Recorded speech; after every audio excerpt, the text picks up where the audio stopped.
Hey everybody, Speedy here of the new Studio Inks. Back to continue the series Tales from the Drafting Table. We're near the end of my Wolverine montage, the draft anyway. Um, Today on this episode we're going to work on the refinement on the right side, get that honed in a little bit and prepped for color study. And I think as you can kind of see from watching the videos, we're working from a mostly a top down kind of approach, so we don't smear, smudge, or come across any problems. Um, so anyway, let's get episode 14 rolling.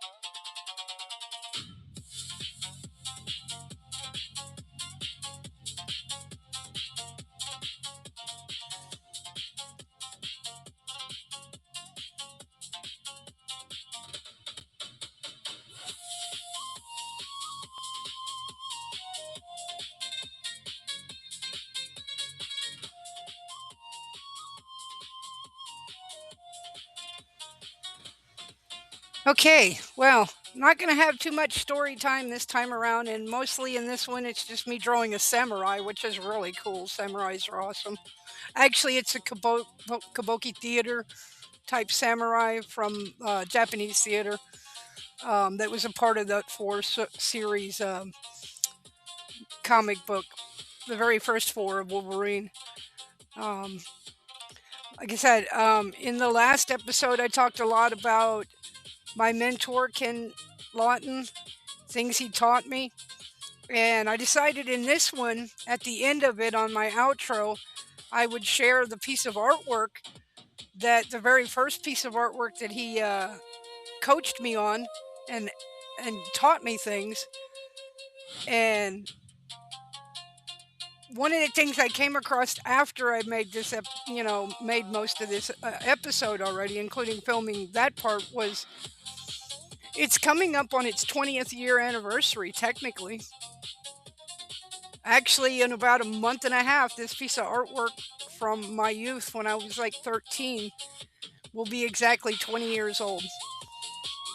And I said that my next subject I would do on Tales from the Drafting Table was going to be my tribute to Aristotle and Plato.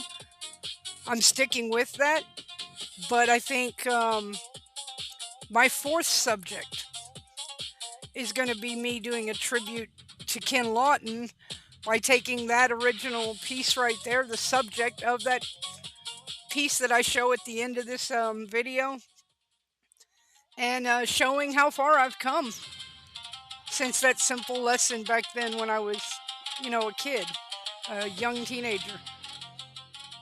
So I'm going to recreate it for him um, with my skill level and experience and knowledge that I have now. So it'll be quite a bit better than what I did back then. I was still learning back then. I think that'll be subject number 4. But I'm going to keep all of the elements that were originally in it and just go ahead and do another one. I think that would be a really cool tribute to him. And when I finish it, I'm going to send it to him. I'll always have the footage and I'll always have a copy, but I'm going to send that to him so he can have it there at the house. You know, um, I think that's a cool thing to do. I mean, I think everybody should seek out mentors that can further their skills, but you should always pay tribute to them and show them nothing but respect for giving you the time. You know, I was in a situation where, and a lot of artists can relate to this, we end up kind of isolated socially and sometimes isolated within our own families because we're the different one. You know, we didn't ask for it, it's just what it is. We have skill and it's natural and we're naturally attracted to it, so we get better at it because we do it all the time. And in my early household before I knew him, it wasn't highly encouraged that I be an artist. It was seen as bad for my future, you know. They later eventually realized I wasn't yielding. That's who I was. It was my identity. So Ken comes along and he starts coaching and teaching me, and they realize I got marketable skills, you know. And so my family became supportive of my artwork. But I still experience the kind of isolation, I guess, that just all artists kind of experience it on some level. Being different than your peers sometimes sucks, especially when it's something you can't do anything about. It's just the way you're wired. But I had a good time growing up, though. I didn't have like problem having friends or anything. I was just different. They want to go horse around and play around and go get into trouble and go do all these kind of things, and I wanted to draw. I wanted to draw and I wanted to paint, and I liked being by myself doing that. And so I was a little bit of a loner, still am a little bit of a loner, but I don't mind it. I enjoy it. I enjoy the solitude and the creating. Um, so, like I said, I'm gonna have this be a short story time thing. Let the music do its work. I'm feeling a little nostalgic, but my plan is on the anniversary, on the anniversary of this piece of artwork that got me started down this road. I'm gonna recreate it, and I'm gonna recreate it here on Tales from the Drafting Table, and it'll be the first one like that I instead of just only being about drafting, I'm gonna complete it. I'm gonna complete it. The original one was done in pencil. That doesn't reproduce really well when you're filming, so I may actually do a full color one, which is a little bit different than the original because technically the original was about teaching me about pencils, form, and teaching me how to embed and hide my symbol inside my artwork. So if anybody tried to rip it, I could use that in court. The person ripping me off wouldn't know where my symbol was hidden, kind of thing. Um, but yeah, at the end of this, I show it, and mind you, I mention at the end, that it's in rough shape. I rescued it from a flood. I didn't even know the studio had gotten like 3 foot of water in it, and I had a habit of keeping my portfolio in a zip up portfolio, but keeping it leaning up against the wall on the ground, and so like the bottom half of it got soaked in water. And I tried drying it, pressing it, all the things I could, but I was out in an area that had really bad hard water, and it stained the artwork. But out of nostalgia and love, I've kept a hold of it all these years, and I'll have it for all my days. But I feel like it would be the most fitting tribute, which is to redo that piece and do it and have it completed on the anniversary, on the 20th anniversary of it. Or it might be 30th. I don't know. I have to look at the date. I mean, I looked at the date. I'm pretty sure it's 20 some odd years old. But yeah, it's really close to its anniversary. It was completed and signed on the 11th of August, 1986. So yeah, that's going to be one of the subjects on Tales from the Drafting Table coming up. And unlike all the rest of them, where it's only purely drafting and then I have a whole different approach to the execution phase, um, that particular subject I'm going to do all the way to completion. Its final medium. Um, might even do it in watercolor. I don't know yet as far as like what the final medium will be. I need to look at it. Um, anyway, like I said, let's let the music do the work here while I do pencil work in this video for you. Um, and look forward to episode 15 where we move back to the color study and we'll be a lot closer to finishing this particular subject.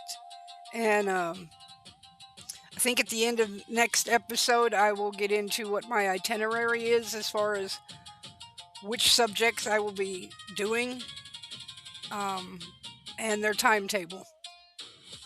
And that there'll probably be a change in format or approach to Tales from the Drafting Table in terms of upload times, how often I upload. I may do more condensed, sped up stuff, you know, um, to move it along faster. Because technically, I could be done in 2 days if I wasn't trying to film it. So I want to move towards that. Um, anyway, yeah, like I said, thank you, Ken. Look forward to giving this one to you, a gift. And yeah, let's just let the music do its thing and enjoy.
Okay, well, we made a lot of progress in episode 14. We'll be ready to move on in episode 15 to finish up even more color study. And we'll be coming really close to the end of this subject on Tales from the Drafting Table. As I mentioned in the story time thing, I was going to share something from my time with my mentor when I was 13 years old. This is the first thing that we worked on that he used to teach me how to understand texture and drawing techniques. And I, like I said, the story gets into it, but I thought we'd end this a little differently, and I'd go ahead and go over to the portfolio and bring it out. So give me a minute here.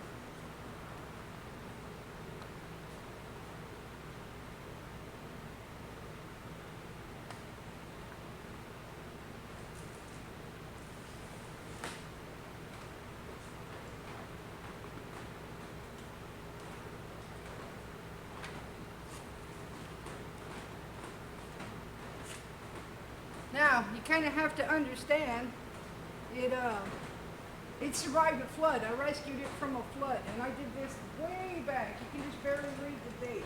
It's like actually the first time I signed something as just a pure hand-drawn artist, and it's where I got my symbol eventually. It got tattooed on myself. I have embedded in every piece of artwork I've ever done. These are things that I learned from him. Give me a minute here and I'll bring the camera up over it. And like I said, it's really, really old. It was rescued from a flood. So it's got damage, but I still have it, Kim. I rescued it. I still have it. Not a lot I can do about it the moisture inside the building. Let me show it to you though.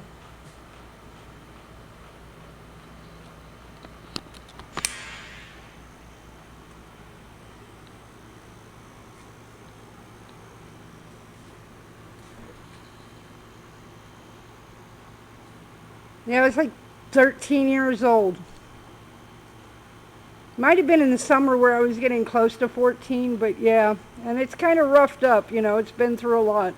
Like I said, I had to rescue it from a flood, and, you know, I barely did it. I didn't even know that the water had gotten to that point, to the back studio, and so I literally ran in there, grabbed it, and by then it had already gotten wet, and I tried to do as many things as I could to avoid it kind of getting that water stain, but yeah, not the best image, but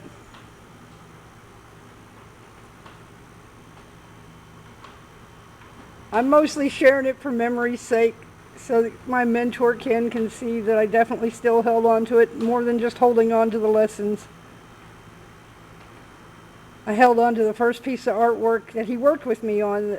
I drew it and he taught me all about different techniques and things like that. So we got an eagle landing on a cliff, you know. Not bad. A trip down memory lane. Well, anyway, that wraps up this episode. I appreciate everybody taking the time to check it out. We'll continue in episode 15 where we'll get back into color study. And much love, Ken, Nancy, everybody. Thanks for checking it out. Thanks, Ken, for teaching me the things that you did and being there for me. All right. I want everybody to have a wonderful day, evening, and night, morning, wherever you are. And I hope all the awesome things that you're wanting for yourself become manifest. Speedy out. Bye.